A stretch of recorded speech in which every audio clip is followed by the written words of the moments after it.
everyone, welcome to Touch to Click.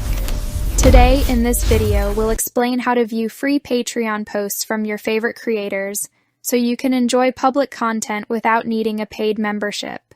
Step 1. Open your web browser and go to the Patreon website. This is the official platform where creators share both free and paid content. Step 2.